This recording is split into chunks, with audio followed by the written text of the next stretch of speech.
Going to call this meeting to order. Note that we do have a quorum present. Pledge and prayer. I'd be sorry there, Mr. President. It's okay. We're still going to do it. If y'all would, please stand. We're going to start with the pledge and prayer. I pledge allegiance to the flag of the United States of America and to the republic for which it stands, one nation, under God, indivisible, with liberty and justice for all. Pray with me, please. Lord, we come to you so thankful for the many blessings that you've given us. Lord, thank you for this community that we live in and this school that we're privileged to serve. Lord, please be with each and every member here tonight. Give us wisdom as we make decisions and set policy.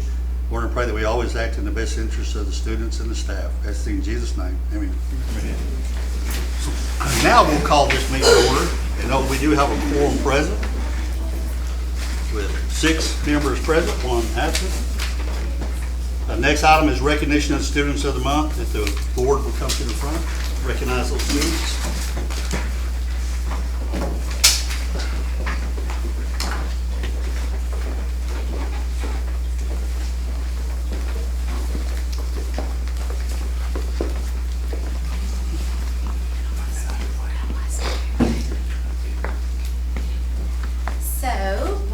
And Dr. Seegers. Tonight we have our 4th, 6 weeks, 3rd, 4th, and 5th grade Soaring Cardinal students. And so we're going to recognize them at this time. So starting with 3rd grade in Miss Wyndham's class, we have Logan Turner.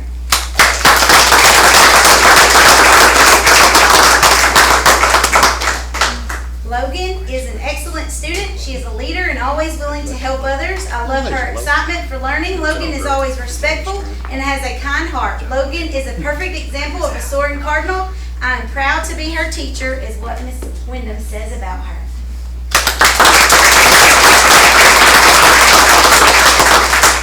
Then in Miss Westbrook's 3rd grade class, we have Declan Kerrigan.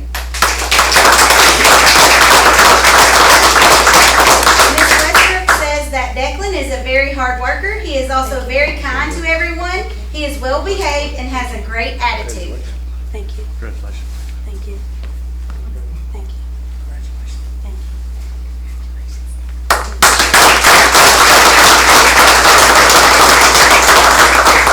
In 4th grade in Miss Gaines' class, we have Tristan Cole.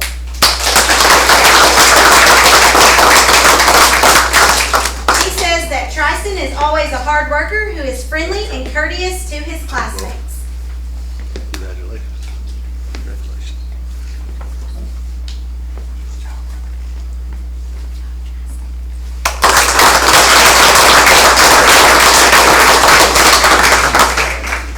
And then we have a couple that aren't here. 4th grade student from Miss Caudle's class, Devin Henderson. And then 5th grade student, from Miss Bullock's class, Brendan Kite. But then we also have Miss Frost's class who is with us. We have Heaven Ross, 5th grade.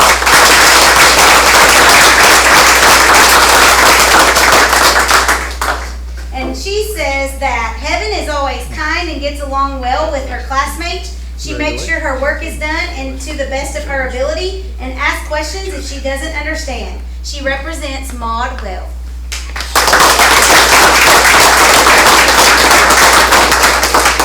And then last but not least, we have our staff member of the month for April, and that is Miss Buffy Sanders.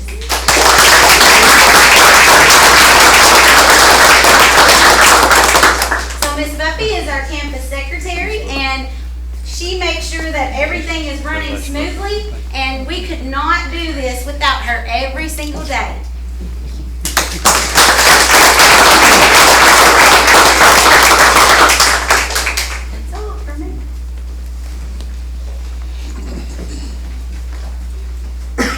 Okay, so I'm going to start off with my staff member of the month, and the reason why I'm starting off with her is, or that person, is because that her daughter had a dance recital, so she could not make it tonight, but it is Miss Casey Blackburn.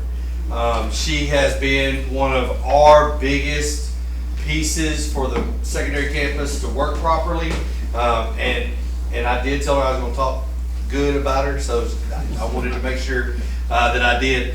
But also, what I think a lot of people don't realize is she has a very unique ability to bridge that gap for us from elementary to the secondary campus. She does a great job of teaching like our elementary teachers do, and incorporating that, but also she incorporates the responsibility aspect of teaching them how to grow and become better human beings, more adult-like in some ways. The other side of the thing that I think she does a great job of is that although she does drive and push them to do an unbelievable job and gets on them a little bit from time to time, especially girls in athletics, she also is what I would call kind of that mother hen.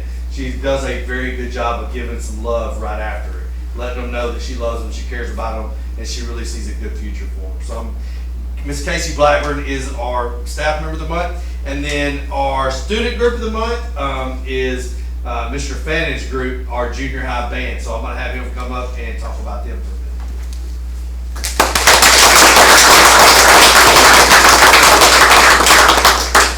So I brought in 2 representatives from our 6th grade band, and then 1 from our 7th grade band, and I also included somebody from our high school band. So I'm gonna let Mr. Brady Seals go ahead and give y'all a little bit about 6th grade band. My name is Brady Seals and I'm in the 6th grade band. This year has been a hoot and we have learned so much. Mr. Fannin has told us this has been the biggest 6th grade band he has ever seen. With 26 kids in the band. We have a concert coming up on May in the gym at 6 p.m. We invite you all to it. We also have a competition in Plano at Pinstack. We will perform on May 14th. I don't know about the 7th grade, but the 6th grade will have been working hard to bring back a trophy we can put on the band hall.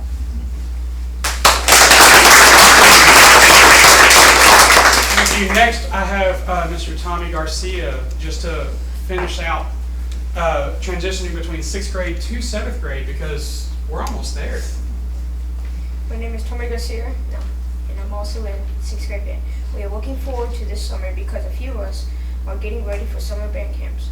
We are also ready for next year because 7th grade gets to play at a high school football game with the high school band, which is exciting. With how big the high school band is getting, they have started including mallet instruments on the sideline like this year. Mr. Fannin has invited me and the other 6th, 7th grade percussionists to play these instruments in the marching show.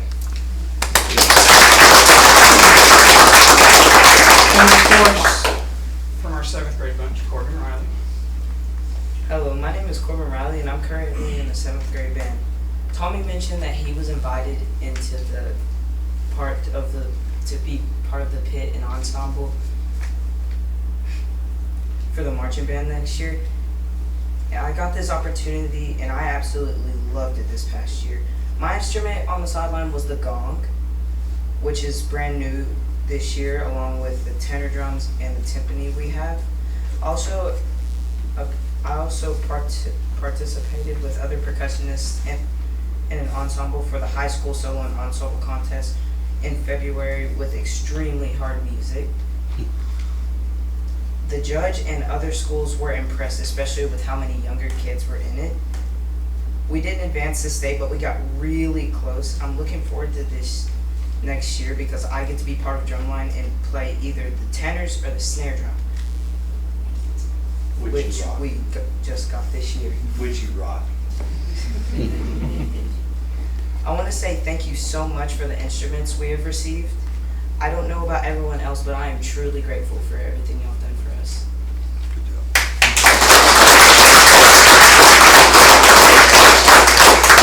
And then to round us out, Ms. McKinley Newton.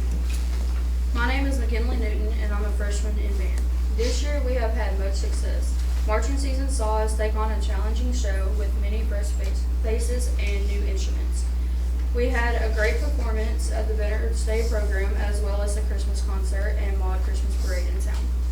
More students tried solo and ensemble with extremely challenging music and did great.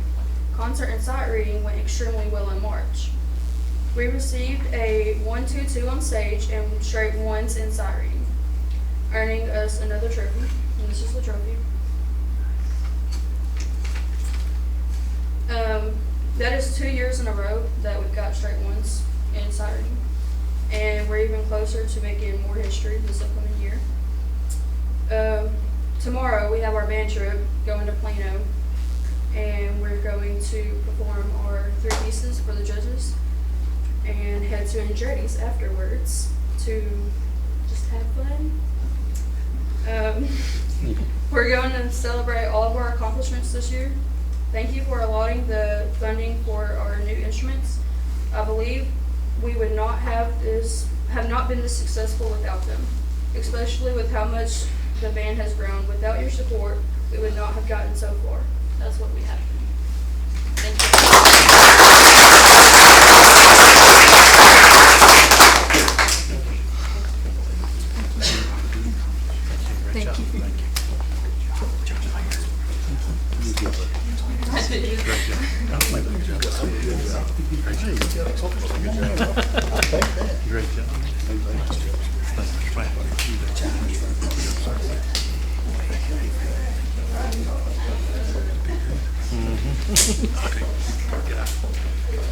All right, so they talked a little bit about the stuff that they have going on. I even asked some of the kids today, and Brady, you got to tell me, what was the song again y'all been working on? Furioso. Which is what I believe, if I'm not mistaken, I think we played as 8th graders a couple of years ago. Yes. So if that tells you just the quality of improvement we've had over the past few years, we're super excited. I know I'm an athlete guy, whatever, I used to coach and all that, but I'm going to tell you, watching the band, being around the band, fires me up every day. The kids absolutely love it and get after it. I think part of that goes back to Mr. Fannin being there from kindergarten on up, starting with them. We're developing something really strong here, and I'm very proud of that. And I told him the other day, you know, I know it's out and people know that I'm probably taking the job, or I am taking the job at Jefferson, but I'm going to come back and watch the band because I really feel that strong about how much they've improved. Corbin didn't say it enough, but when he was drumming upside down in our pep rallies, that dude is a prodigy. I'm so fired up about that. So with that being said, our junior high band, it is a big piece of where we're going. I'm so glad that McKinley got an opportunity to speak. I know she's nervous as crud to get up there, but she does a great job with our high school. I think our high school band is going to be super strong this year. And I am very thankful for everything they do. The instruments, like they kept talking about, it has improved the quality of the sound, and it's only getting better. So I'm very excited to see where this goes. All right, with that being said, we'll take pictures out here in front of the crest, and then at that point, as Mr. Pierce likes to say, you're welcome for the next 3 hours if you want to. If not, you're more than welcome to leave after that. Thank you. Positive 10. All right. Next is public comments. Having none, we'll move along. Communications. No, this month, sir. We're on a roll.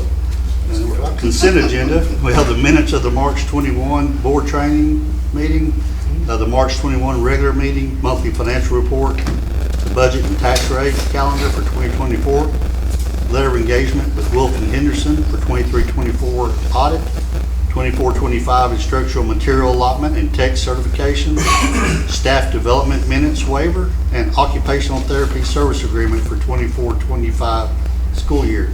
Does any board member have any item they want to pull for discussion? Do we have a motion to accept the agenda as presented? I'll make a motion. A motion by Gap, do I have a second?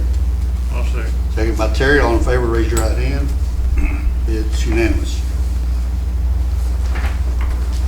Next item is the annual review and approved resolution regarding the investment policy and strategies. Okay, Mr. President, the board, each year annually, we have to adopt our investment program and strategies for the investment for the district.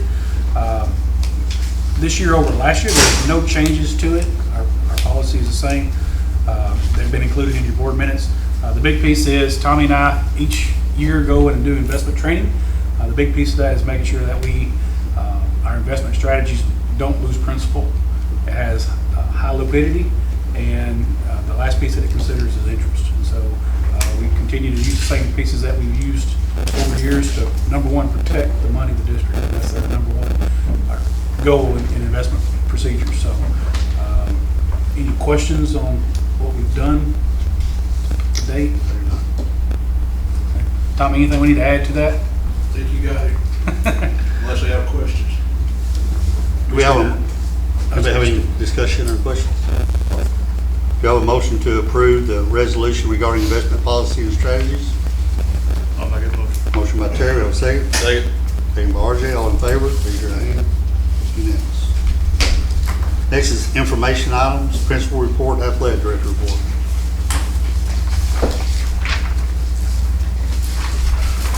So you have your elementary report in front of you. So you see our current enrollment is at 211. It's a little down from last year, but we've talked about in January we had a huge influx last year, and this year we did not. Our current attendance percentage is 94.4, which is down. Some of ours have gotten hit with the flu late in the year, which is kind of Nurse Nisi has said the flu has got us. It's a late season for the flu, but we've been hit with that. You can see our students who are recognized today and our staff member of the month. And then on to our spotlights on the second page is our Cardianos are going, they're global bound. That is their name. They get to choose a name for DI, and so they are called the Cardianos. But here are pictures of where we went to state, the Lone Star Finals, which was held in Arlington. And then we competed at UTA, and then we had our award ceremony at Globe Life Field, which is the Texas Rangers Stadium. And there were 10,000 people in attendance. And so they placed 6th in Pinball Heroes in the elementary technical challenge, and so 6th place and up get to go to globals. So we will be going to globals in Kansas City, Missouri on May 22nd through the 25th. And so there's a picture of the kids. We are also missing one in the picture with all of us. We're missing Talia, but the kids who are going are Stetson Bachelor, Brett Cowell, Grace Brewer, Talia Rosico, Logan Turner, and Randy Foster. And then there's a picture of them. So once they do a performance, then the judges get to talk to them and ask them questions about all the things that they did. And so they have to explain themselves to the judges about all the technical pieces and everything. So they did a really good job of that as well. So we're very, very excited. The kids are super excited. So we are making history, is what I've been told. I don't know that we've ever gone to state, and we've definitely never gone to global. So we're very excited. Then next is the Special Olympics. So we had one student at the elementary participate in the Special Olympics, and that's Roman Stewart. And so there's a picture of him and his helper. He walked the torch around to the next person, and so he was representing Maud ISD. And then the second thing is he got 2 gold medals, one for softball throw and one for 100-meter dash. So we're very proud of Roman. And then on the next page, we are currently participating in a readathon. So it's where students read, they're encouraged to read and log minutes, and then they are encouraged to ask for donations from their friends and family. And so currently at the moment, we have read altogether over 6,600 minutes. So they have a tracker that I can kind of keep up with, and I let the kids know each morning like where we sit. So we're excited about that. I think it ends on Monday. And then the pre-K went to their field trip. It's starting field trip season, so they went on their field trip to G-Jump, Bringle Lake, and Lost Pizza. So that's a picture of them enjoying.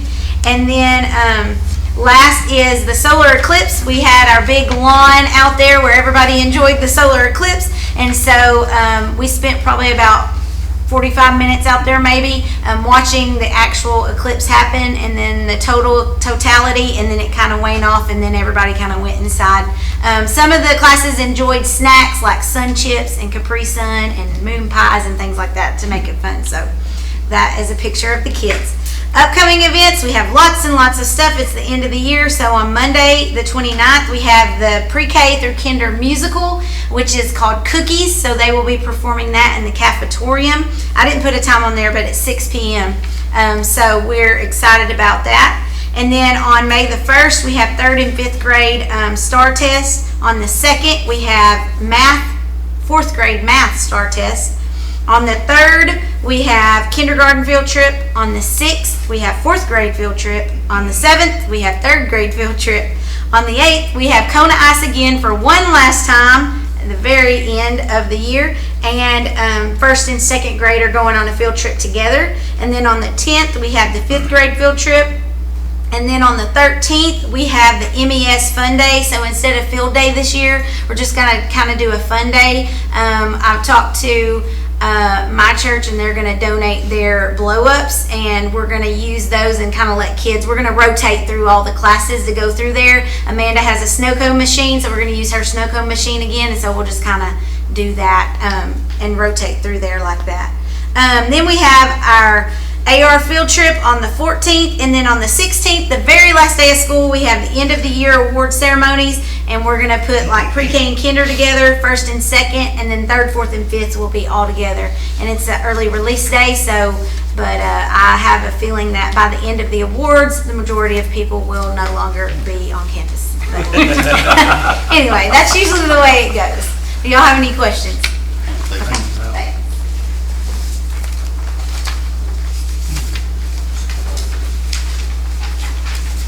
Well, Miss Howe seemed to steal a little bit of my thunder on the secondary school highlights for Solar Eclipse and Special Olympics.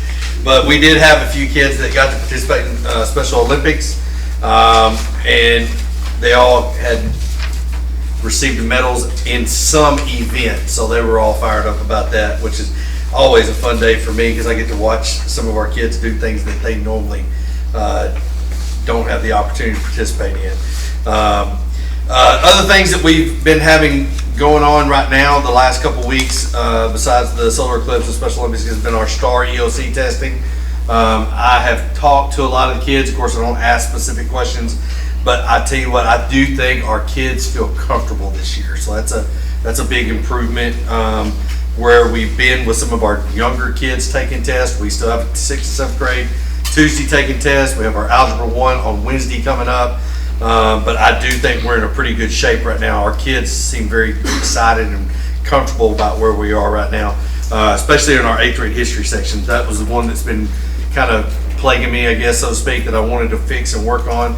And they seem to be thinking that they've done pretty good. So things coming up. Also, we have a spring band concert on May 9th, baccalaureate on the 12th, senior awards on the 14th, and of course graduation on the 17th. A few things on enrollment wise and percentages. Our attendance is now this month come up because we had such a absentee problem the last 2 months, I would say, and I wouldn't even say it's a problem per se, but just noticed that it had ticked down a little bit. We started calling kids, talking to parents, doing everything, sending out notices, hey, you got this and that for makeup time. Our attendance has increased back up this month. And they're starting to do some makeup times, different things to help out. So don't be surprised if you keep getting phone calls or something from somebody saying, hey, my kid's doing makeup time, what's going on with that? But they are. We're here. We're trying to help them out. We're trying to get caught up. We got programs going for them. So that way that we get our attendance taken care of. We want to be up at that 96 range. So that's a goal we're trying to hit right now. So any other questions, any things that may pop up? Thoughts? All right. Thank you, guys. I can wing. I'm sure Joe and I can piece it together. We don't have one. Okay. And so, but I do want to say our golf teams, boys and girls, went to regionals. We didn't advance past that, but we was able to make it there. I'm proud of both teams in getting there. Our girls softball did not make playoffs, but this year they had the winningest season they've had in, I would say, considerable history. Correct? Yes, Joel? very much so. And well, so, recent history, 10-year history. Yes. And so, very proud of their effort. And our boys, after last night's win, secured a seat in the playoffs. And do we know We are working on dynamics right now. Como and North Hopkins have a play-in first seeding game on tomorrow night at 6:30, and then after that we'll find out. One of them's trying to flip us for one game, the other wants the 3. And then we're looking for tons of rain next week in the forecast, so trying to find some fields that we can get on. We've even looked at doing like kind of almost a home and home deal where maybe we go back to Atlanta or stay around Hooks for our home, and then they use Winsboro, which we've played there before. We've tried to call Mount Pleasant, but they think they're hosting. So just dynamics wise, we're trying to figure it all out with all the rain and stuff, but we think we're going to be in good shape. Either way, we feel comfortable against those two teams. Very happy that they made it in the playoffs. Yes, very much so.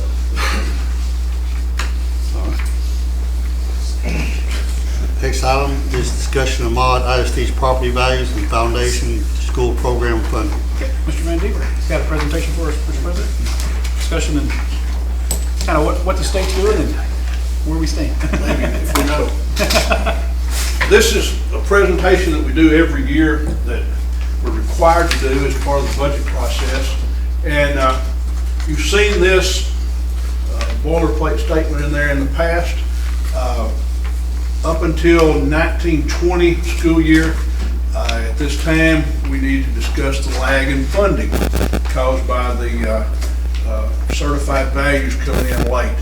But that's all out of the way now. And so I'm going to take this opportunity to discuss some trends in taxable values and estimated levies for the current year. If you can see that, you have this thing printed out in front of you. The blue line is where our taxable values were prior to Senate Bill 2. You can see they steadily went up. Then last year, the difference, that gap right there, is where they dropped after Senate Bill 2 with the 100,000 homestead. It made that kind of a difference. There will be some numbers we'll look at here in just a second. You can see for this year, it's going to kick back up probably about halfway back to where we were before the extra homestead exemption came in. Here is the little effect of that Senate Bill 2, not House Bill 2, by the way. I got it right down in the notes, but not in the title. You'll see prior to Senate Bill 2, our total value was $95 million. Frozen values remain the same. Taxable value at $77,938,000. And then after Senate Bill 2, it came down to with a taxable value of $66 million. Because of compression, the rate changed. The rate we started out with when we were planning things last year was 98.29. After Senate Bill 2 passed and they put the additional compression in, it dropped our rate to 75.75, which meant a big difference in our levy. Frozen tax remained the same, but our total tax collection was about $200,000 less after Senate Bill 2 went into effect. This is the total funding that we had then, before and after. Prior to Senate Bill 2, $5.5 million was going to come from the state, $880,000 from local taxes, for a total of $6.4 million, almost $6.5. After Senate Bill 2, our state aid went up to $5 million, almost $850,000. I've already mentioned that our M&O tax went down. You can see the difference in the two amounts, and then the totals. We wound up with roughly 11,000 less money, which, as tight as we run our budget, that 11,000 is not going to be real significant when we get to the end of the year. Then as we show the estimated tax levies, which is one thing that we're asked to do at this point, the 2023 column is the after Senate Bill 2 information. You've already seen that multiple times on previous slides, but compare it to where we are for 2024. The projected total value is $89 million, and I've known that this appraisal cap was going to come into play. Dr. Seegers and I got some information on it yesterday afternoon about 5 o'clock, telling us that the software that they're using can't yet handle the new 20% appraisal cap. And so there are going to be some fluctuations in our appraisals as they get all that put in. Capital Appraisal Group, you might be familiar with, is who operates the software, who writes it, and they still haven't got it written where to take in that 20% cap. It shouldn't be huge because the 20% is a 20% increase in value. We've seen some years where it was. I would think as flat as the real estate market has been, it's still pretty high, but it's flat, it's not going up. So the 20% shouldn't affect us too bad. But again, that's a number that there's no way to predict tonight because we're waiting for them to give us the number. Hopefully we'll have it soon. You can see the compressed rate's going to drop a little bit, but with the increase in values, our actual total tax collection should increase about $19,000 for the coming year. Of course, you can rest assured our state aid will drop in a comparable amount, where we'll still have roughly the same money to deal with. Any questions? Answer anything, or we'll quit if you're ready to quit. They'll say the state giveth and the state taketh away. It's gonna. They're not gonna let you gain anything. No. They're not gonna let you gain. Sometimes they just take it away. At least they Pretty give much. it first. Next item is item 9, discussion of the safety and security audit. Okay, Mr. President, just a yearly revisit on our 2021 audit. As reported last year, there was no significant findings in it, but I want to let you know that MAUD is up next year for our 3-year safety audit reeval. And so we will be participating in that during next year's academic year. A piece that we do that ourselves, so Chief Rochelle will work a large part with that piece there, and we report that back to the School Safety Center in the state, and also provide the board findings of that safety audit. So that's a normal thing. We touch on it yearly, but we reevaluate every 3 years. A piece that's going to be added to it this next year, the state has come out with, let me make sure I get the right language here, a district vulnerability assessment that was authorized in the last legislative session. Chief Rochelle and I met with Dr. Paul Thompson, who is a retired chief that's working for TEA. And so after the after fact of Uvalde, where the school did have a safety audit, where they reported, but it wasn't correct. So this is TEA's version of how do we make sure that the safety audits are legitimate and proven. So we'll be working on that over the next 3 years. We could draw short straw or long straw, whichever it is. I don't know where we'll have to actually do that. But we'll engage with the state of Texas on a district vulnerability assessment, which is rather in-depth and lengthy. How does that affect us in overall? We could have 2 plans we deal with next year. I'm not sure. I do know we'll have a safety audit next year. And so, but over time, we do expect the district vulnerability assessment to probably phase out the safety piece that we've been doing, because it is on a higher grade and more rigorous insight from the state of Texas. So that's just coming up. Questions on that?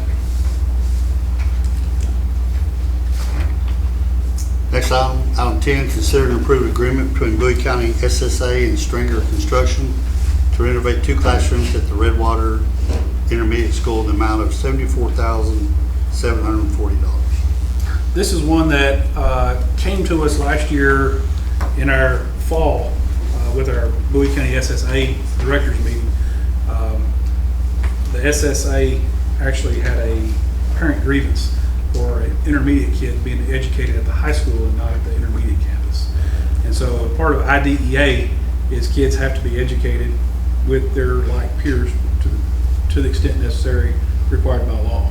And so because it was a new SSA last year, the district's decision was to put us into elementary campus, high school campus. There wasn't large numbers. They had some move-ins that affected the way the population shifted.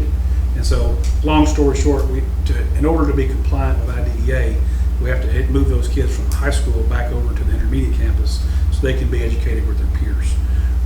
The contracts for Stringer Construction to renovate the classrooms and put the doors in that allows them to access the cafeteria was $4,740, which compared to our other construction costs, I thought was relatively insignificant for that piece there. It's not asking MAUD to be on the hook for a whole piece there. You know, we're in a SSA, so we would have that with Redwater ISD to make us compliant for next year. But the long story short, it will put us in compliance.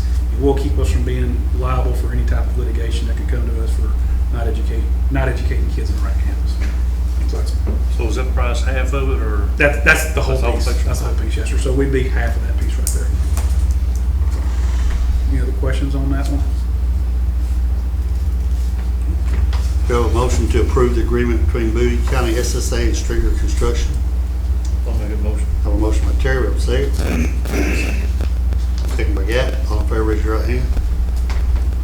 Unanimous. Update the board on the status of the cafeteria and band hall renovation project. Okay, board, on top of your folders is a sheet that has a lot of colors on it. And so, we expected to have you a guaranteed maximum price tonight on the cafeteria project. Met with the architects and Ideal about a week and a half ago. And if you look at that bottom number there, which says April 2024 under the cafeteria, the estimate on, or once they received bids on building the new cafeteria, it came back at $6,870,630, which is a significant increase over the original price of that building. If you remember, our bond was $6.5 million, and so in that we were supposed to build new cafeteria, band hall renovation, and also work out to do our drive loop. And so the buildings were to be Drive loop was outside of the scope of the. Correct, yes, So sir. the bond for 6.something million was just for. Just for the two buildings. Two buildings, Yes, sir. right. And so, after I met with Melford last week, he asked, could you provide a sheet to kind of show price projections over time and what we've looked at? And so I went back through all my notes that I had, put it together. And so to interpret this sheet for you, you can see 6th of May 23, that's our baseline. And so that's the numbers that I received as where we started this thing. And I talked with Bradshaw last week too, just to make sure we was on the same page. And that was our baseline pieces there. The board's already approved the 1.2 million set aside for the drive loop. So that's not costing us anything. That's just sitting out there drawing interest, still in our bucket, but we've already designated that for drive loop there. Okay. When we look in September, you can see that this thing starts going off the rails on the price of the building. Not significantly, but I mean you can see it's an increase. There was a difference, from my understanding, about 1,000 square foot from the original piece of the cafeteria to the 9,800 square feet that it is now. Which my understanding of that was to make us bigger than the actual building that we are in now too. So it was 9,000 square feet. You're looking for your RJ. I thought it was always 10,000 on the new. It's at 9,800. Is what the okay, so we're right at we're in the ballpark of 10,000. I know one night they couldn't even answer if it's gonna be bigger or not. Right. That's what was everybody. The current drawings are bigger. I can say that, Terry. Yeah. So but I think that's probably a piece of that right there. In November last year, me and Jason, one of the architects, met with the city council to look at the ICS rating that was going to be required for it, and that was the same night that the council voted to change the building code for the city. And so that was a concern that night, that it would inflate our costs significantly, because when I visit with architects and when I also visit with Bradshaw, it was never intended to have a storm shelter shell around it. And so the pieces that I found out in the last 6 weeks is the shell itself is about a 30 to 40% increase over the price of the building. And so it's basically a concrete tomb is what it is. And so it's for lack of a better way of saying it, it's designed to withstand the hand of God almost. It's crazy. And so, but it's a safe shelter, you know what I'm saying? We can see the price fluctuations on the cafeteria, and that's really the one I'm focusing on right now. Over the next series of months, it continued to increase. When we went out for bids in March, we did value engineer quite a bit. There was several discussions back and forth with the architects and the construction manager on, hey, can we pull this piece out, can we substitute? Long story short, visited with Hunter, and he said, David, basically the building that's drawn is going to cost us $6.8 million to build it. He said, I had 100 bids on this thing. He said, so as far as where you are, where we are in the state, I think we have a good bid package.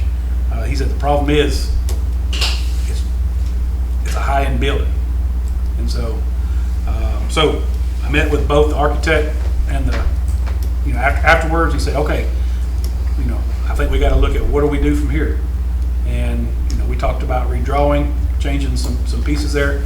The big piece that came out of that is, and I need to talk, I wanted to inform y'all, but we've got to go back to the city meeting and see if we can get on the agenda at some point in the next month to talk to the city about an exception for this building, because it never was designed from the beginning to be or storm shelter. That was not brought to the Bradshaw, was not brought to the board.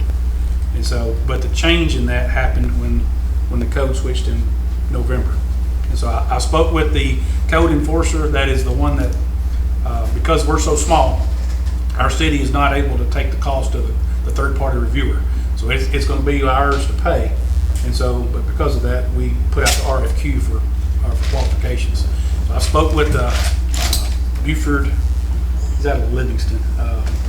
He said he's worked with schools like us a lot of times where the codes have changed, and is able to present to the city how those changes affect building projects, how it affects schools, and how it overall limits the project. And so he's willing to work with us in that piece there. Our attorney with Blake Powell has also worked with schools in the past, and that. Long story short, if I can get in an audience with the mayor and the council to be able to present this, it doesn't change the building code for the city, which is something that I think had to happen for property insurance. So great. But give an exception to the school for this piece right here. And the exception comes from the piece that we're not increasing the capacity of the campus. We're not trying to put a cafeteria in that can feed an extra 100 kids. We're going to feed the same size kids we feed now daily. And so there's been many schools that have been successful in arguing that point, that because you're not increasing capacity, there is an exception to the ICC 500. And so that's the angle that I want to propose to the city. But I wanted to let y'all know that beforehand, so that you're on the same page, you know what's going on. What was the number he gave us for this shelter? 400,000? What'd you say? What was the number they gave us on adding that shelter? Originally it said 400,000. Now it's more like 1.8 million. Yeah, I mean, it's just that big. They're right at 2 is what I'm Crazy. seeing on it. Yeah. It's just numbers. And he said that was a strong number when he stood up there. Yeah. Essentially, What are you gonna do about it? Well, and we've gone from just under $400 a square foot to over $700 a square foot in that building because of that. And so that's the only way I can say, we can't build that building for that price. It makes no sense, and that's what I shared with them. I said, guys, we have a cafeteria that we feed kids in every day. I said, why would we spend our entire bond package and not be able to renovate what was the ultimate outcome of this, is to get a spot for our band kids. So we've got to come back and be able to tighten up significantly here. And so now I do feel confident talking with the code enforcer and the attorneys. They've been able to work that with other places. So I think it's worth a shot for us, and I think it is something I like to present to our city. They're telling you that's a 30-40% reduction. If we can get that. If we can get, yes, sir. Y'all remember that. See if it's actually, I don't know that I'll be here. See if it's actually 30-40%. That's a lot. That's a lot to come down. Concrete side. Well, and it would change it from concrete sides to, steel building at that point, basically.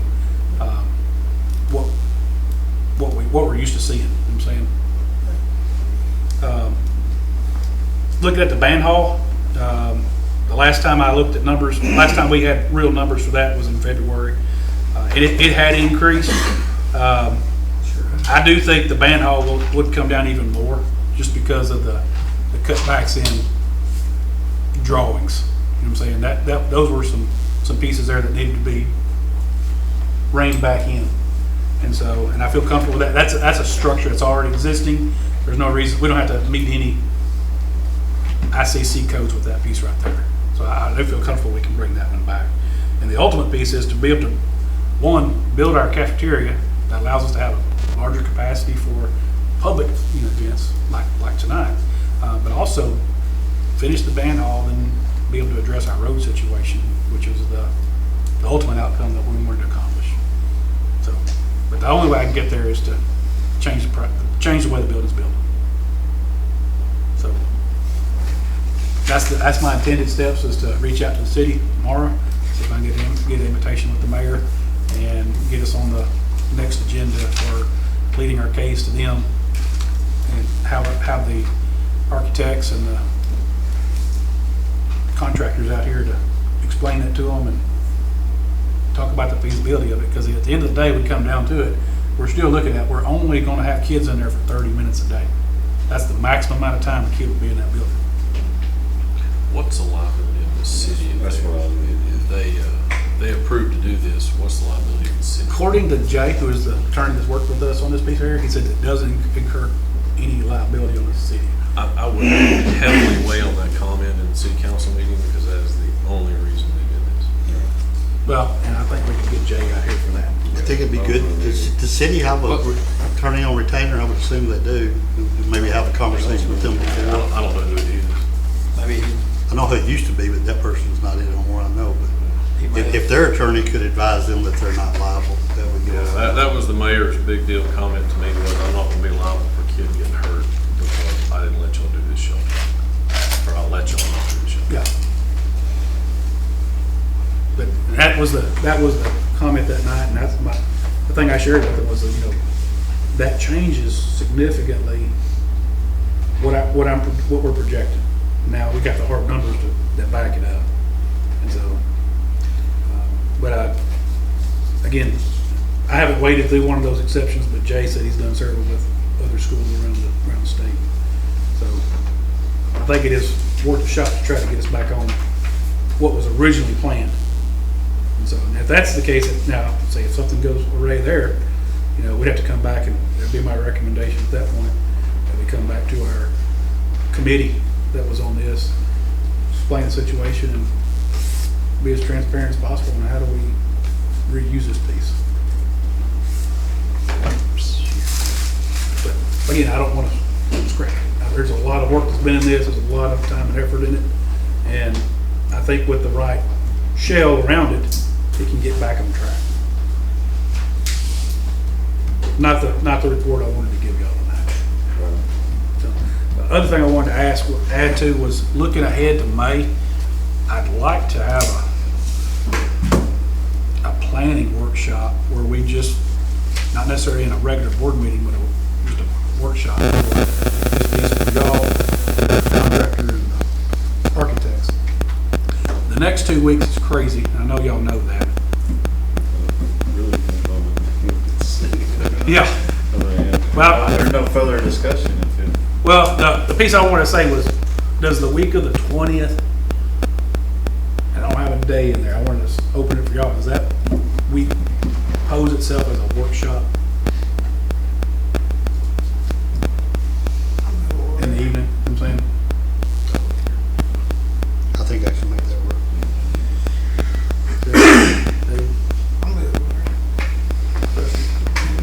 Okay, all right. So, once we get the city, that's going to be the linchpin right there, and then we'll make plans on the rest of that. To kind of synopsis, in my opinion, we want to have a safe place for the kids, but we also have an obligation to the taxpayer community members to deliver what we promised, and we want to do that. It's going to be challenging.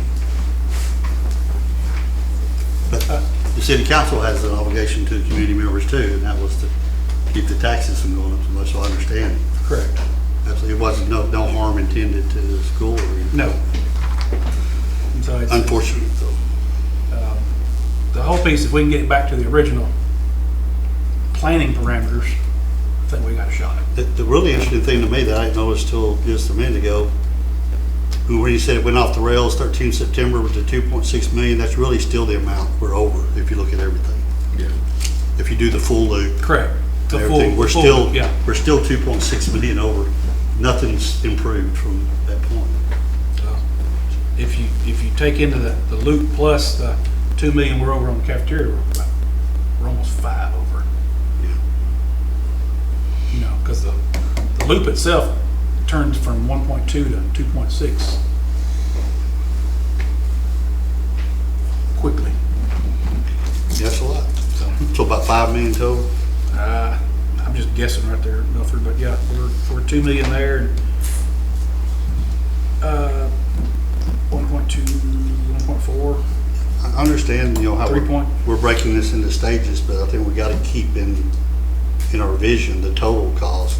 Where Correct. it compared from the beginning to now, Correct. because you're gonna have to pay them eventually.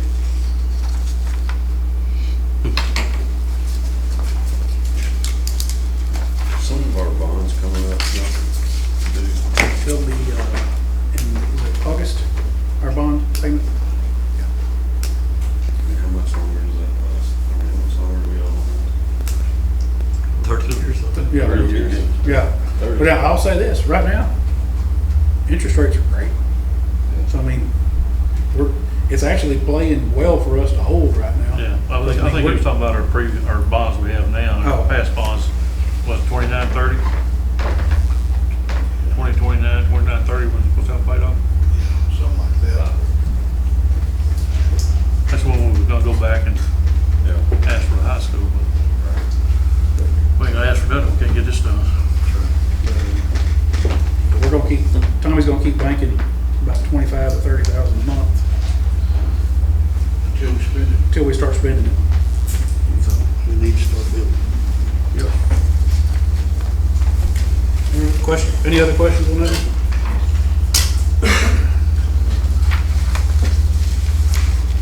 Are we moving on? Yes, sir. Next item is item 12, the board training hours for 23-24. Understanding is I'm to read this, I will read it at this time. So this is the board training hours for 23-24 as of April 24th and 24th. So the first item is local district orientation. No new board members were required to complete local district orientation training for the time period covered, so this is not applicable. Second one is orientation of the Texas Education Code. Exact same phrasing with not applicable at the end. Number 3, post-legislative update to Texas Education Code. Board members were required to complete the post-legislative update, and all board members have completed that training. Next one is team building. Entire board and the superintendent must participate in the annual team building session. This training should be completed by the time of the annual announcement. All board members have completed that training as required. Next one is additional continuing education, which is 10 hours for first year members, 5 hours for subsequent year board members. All members have completed the required continuing hours. Evaluating student academic performance and setting goals. This must be completed every 2 years. All members have previously completed and current at this time. Identifying and reporting abuse, trafficking, and other maltreatment of children. This training must be completed every 2 years. All board members have completed. School safety, once again, must be completed every 2 years. All board members have previously completed and are current at this time. So all board members are current on their required training hours. Thank you, board, for that. Good job, board. I know you got busy lives, work full schedules, and somehow or another you pull it together, so thank you. Good board. Absolutely. All right, item 13, superintendent's report. I may be biased, but it's a good one. Item 13, superintendent's report. Go ahead. Just a few things, Mr. President. Wanted to update the board on the Bowie County Central SSA. We do have a new director for the special ed program. It's Summer Gibson. She's currently at Pleasant Grove. She will be taking a full-time position for us next year in the SSA. This past year, Rhonda Roberts was our director over there. She was a half-time person. Throughout the year, there just really wasn't enough time for her to be all hands on deck and, keep things rolling. Met with Dr. Burns. She said Bradshaw and her knew last year it was going to be a 1-year gig for her, but she would be a good person to get started, make sure we were compliant and move forward. She's going back into retirement, and so she's ready to ride off. So we did interview, and we had some good applicants, but I was very pleased that Summer was our highest applicant for it. I think she's very highly qualified. She's really the number 2 person at PG. Funny thing was, during her interview, PG posted their director position, like during the time she was interviewing with us. And so we were still able to get her here, so I was excited about that for next year. So between our updates to the facilities and that piece there, I think our cooperative is going in the right direction. The big piece is make us compliant and keep us out of any possible problems that could arise from dealing in special education. Other pieces, graduation's Friday the 17th at 7 p.m. In the gymnasium. End of year employee breakfast and service awards. This holiday, that's at 8:30. Okay. If you can be here, I know it's always a big deal for staff to see you. Appreciate all the work that you do. And don't back on them. And then our end of the year employee retention stipend next month, right, Tommy? Set on board there, everything still looks good, so we're intending to push that back out next month to the employees that will be returning for us for next year. So this is our return employees. So that's pretty much it on the superintendent. Everybody, if you can, attend that employee breakfast. That's where the teachers get their awards, and it's good for us to be there to acknowledge them and support them if you can. I know it's a hard time of day. This next item, we're going into executive session. We're doing executive session at 7:31 p.m. Discuss personnel according to Texas Government Code Section 5501.074. Discussion of personnel. Discuss and consider contract recommendations of the following personnel. Same Texas Government Code. Elementary teachers, middle high school teachers, school nurse, school LVN licensed vocational nurse, part-time coordinator, student services, and character education. We'll also discuss and consider contract recommendations of assistant band director, elementary classroom teacher, and high school English teacher. And also discuss resignation and retirement from employees. Same Texas Government Code section. We'll go into executive session at this time and take a short recess. All right. Coming back in open session at 8:46 p.m. Next item on the agenda, consider and possible action concerning the superintendent's recommendation for the proposed termination of teacher Keith Litchfield's term contract. Do we have a motion that the Board of Trustees accept the superintendent's recommendation to propose the termination of the employment contract to Keith Litchfield? I'll make a motion. Motion by Terry, we have a second. Second by Rusty. All in favor, raise your right hand. It's unanimous. Gets to be a mouthful now. Yep. Next item is consider and take action on personnel contract recommendations. First is, do we have a motion to recommend the 1-year extension of elementary teacher contracts for the 2024-25 academic year as presented? I'll make a motion. We have a motion, we have a second. Second by RJ, or Rusty. Rusty. All in favor, raise your right hand. You want to stay? Oh, I'm sorry. You're staying. 3, 4, and 2 abstentions. Oh, sorry. I lost my mind there. You good? 3, Rusty. 3, 4, Dave and Terry. And then 2 me abstentions. and RJ. 3, 4, and 2 abstentions? Yes, Yes. sir. Okay. My bad. I recommend, do we have a motion to recommend the 1-year extension of junior high, secondary high school teacher contracts for 24-25 academic year as presented? I'll make that motion. A motion by RJ, we have a second? Second. Second, all in favor, raise your right hand. It is unanimous. We have a motion to recommend the 1-year extension of Nisi Jennings' term dual contract school nurse for 24-25 extension year. I'll make a motion. Motion by Gap, have a second. Second. Second by RJ, all in favor? If y'all couldn't, I was going to.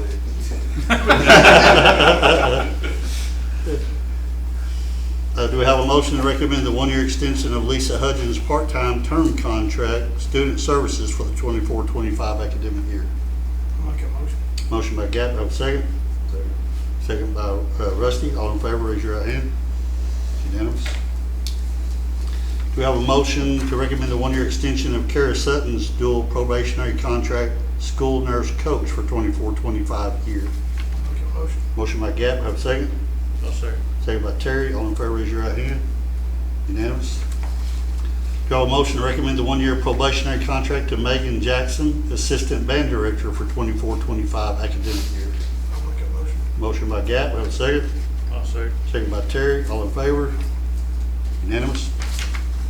Do we have a motion to recommend one-year probationary contract to Ada McCarter, elementary teacher for 24-25? I'll make that motion.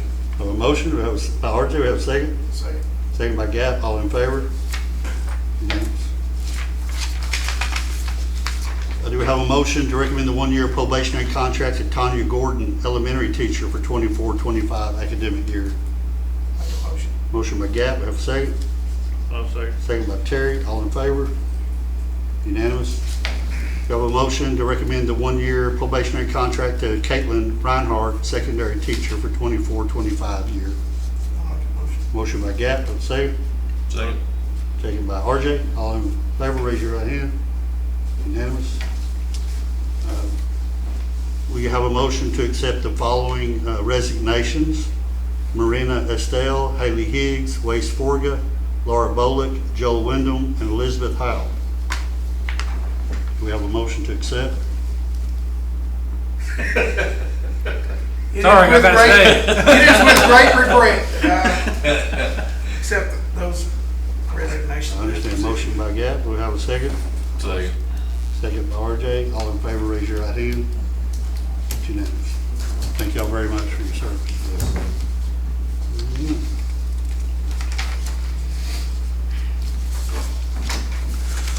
I think the next item is adjourned. Do we have a motion? Make a motion, we adjourn. Motion by Rusty. We have a second? I'll second. Second by Terry. All in favor, raise your right hand.